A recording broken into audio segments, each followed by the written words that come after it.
বৃষ্টির সময় সন্ধেবেলায় মুচমুচে কুরকুরে বড়া খেতে কিন্তু দারুণ লাগে। আর সেটা চায়ের সাথেই হোক বা চাটনির সাথে। তো আজকে বানাবো একদম ইউনিক মুড়ির বড়া। খুব সহজ পদ্ধতিতে ওপরের দিকটা এরকম মুচমুচে হবে আর ভেতর দিকটা এরকম স্পঞ্জের মতো নরম হবে। বেসন বা ডাল ভেজানোর এখানে কোনো ঝামেলাই থাকবে না, কাজেই ইচ্ছে হলেই এটা যখন তখন বানিয়ে ফেলা যাবে। আর তার সাথে থাকবে আম পুদিনার চটপটি চাটনি, যেটা এই বড়ার সাথে দুর্দান্ত লাগে। তো চলো বানানো শুরু করা যাক। আমি অস্মিতা, সবাইকে ওয়েলকাম অস্মিতাস করায়। তো এর জন্য প্রথমেই নিয়ে নিলাম মুড়ি। এবার মুড়িটাকে কিছুক্ষণ ভিজিয়ে রাখতে হবে। তো তার জন্য এখানে নিয়ে নিলাম গরম জল, যাতে তাড়াতাড়ি মুড়িটা নরম হয়ে যায়।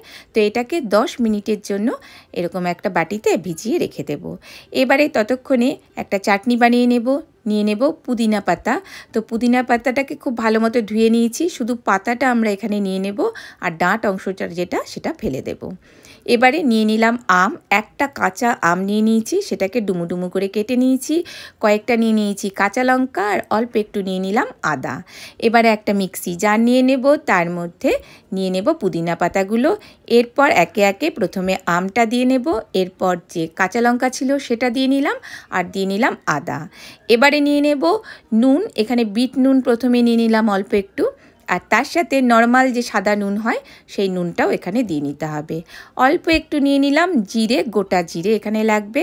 একটু জল নিয়ে নিতে হবে, যেহেতু মিক্সিতে এটা ঘোরাবো না, তো একটু জল দিয়ে এটা ঘুরিয়ে নেব।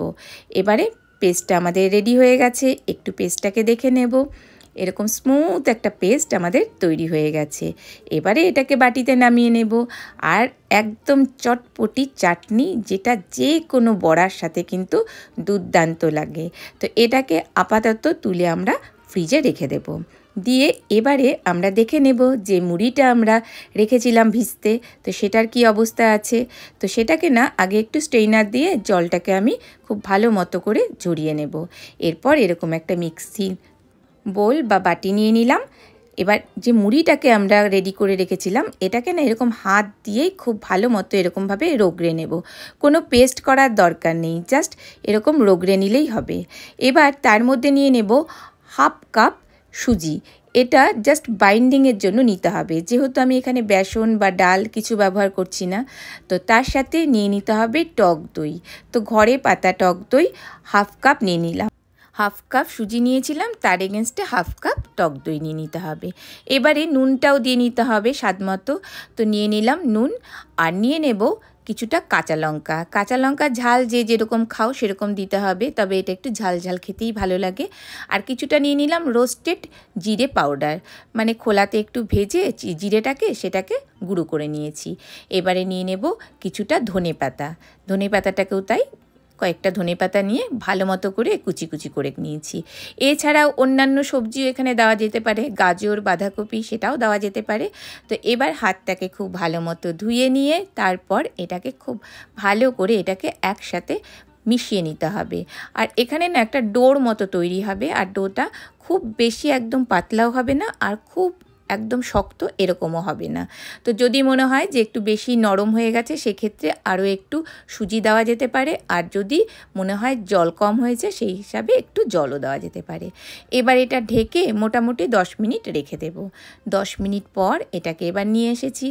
এবার দেখে নেব সুজিটা তো অনেকটাই ফুলে গেছে। তো এই সময় না একটুখানি বেকিং পাউডার ওপর দিয়ে দেব। তাহলে পরে যে ফুরফুরে ভেতর যে স্পঞ্জের মতো ব্যাপারটা আসে না, সেই ব্যাপারটা চলে আসবে। দিয়ে এবারে খুব ভালো করে এটাকে মেখে নিতে হবে। বেশ 3 থেকে 4 মিনিট এটাকে এইভাবেই ভালো করে ফেটিয়ে নেব। তাহলে পরে বড়াটা ভীষণ ভালো তৈরি হবে, ভেতরটা নরমও হবে আর ওপরের দিকটা এরকম মুচমুচে তৈরি হয়ে যাবে। তা আর এটা খেতে এত ভালো হয় না, বোঝাই যাবে না যে মুড়ি দিয়ে এত সুন্দর বড়া তৈরি করা যায়।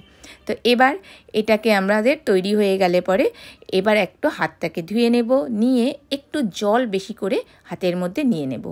নিয়ে এবারে একটু করে নেব এরকমভাবে আমাদের যে বড়াগুলো রয়েছে, বড়ার যে ব্যাটারটা এরকমভাবে গোল গোল করতে থাকবো। এবার মাঝখান দিয়ে এরকমভাবে আঙুল দিয়ে একটা ফুটো করে দেব। তো তাহলেই দেখো কত সুন্দর একটা বড়ার শেপ কিন্তু এসে গেল। আর বানানোটা ভীষণই সহজ একদম, যেহেতু আমাদের ব্যাটারটা একদম ঠিকঠাক কনসিস্টেন্সিতে আছে না, তো আবারও যখন বড়া বানাবো না, বারবার করে আমরা হাতটাকে খুব ভালো মতো ধুয়ে নেব, একটুকু যেন হাতের মধ্যে লেগে না থাকে, তাহলে বড়ার শেপগুলো কিন্তু ভালো হবে না। তো আবারও তাই এরকম গোল গোল করে ঘুরিয়ে নিলাম, খুব ভালো করে ভেতরে একটা আঙ্গুল দিয়ে এরকমভাবে ছোট্ট মতো ফুটো করে নেব। তো দেখো কত সুন্দর কিউট বড়া কিন্তু তৈরি হয়ে যাচ্ছে। তো এইভাবেই প্রত্যেকটা বড়া আমরা তৈরি করে নেব।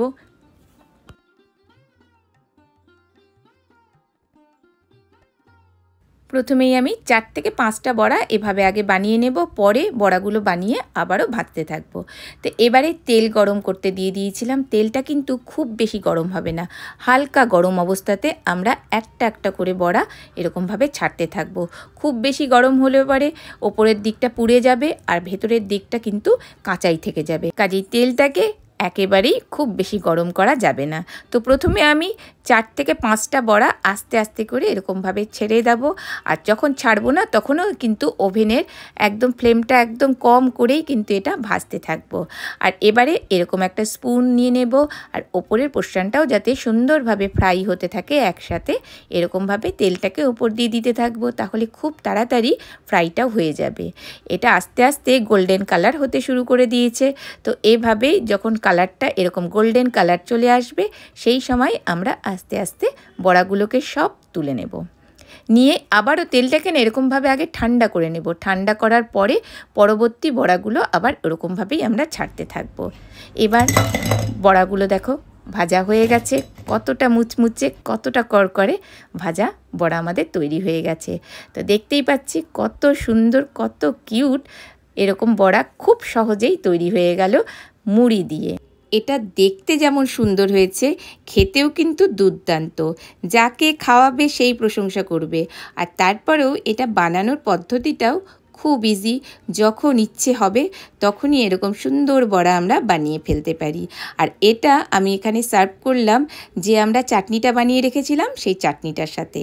তো একটা বড়াকে আমি তুলে একটু ভেঙে দেখাবো যে ভেতরের পোর্শনটা কেমন হয়েছে, একদম মুচমুচে আর ভেতরের দিকটা এরকম সুন্দর স্পঞ্জের মতো জালিদার তৈরি হয়ে গেছে।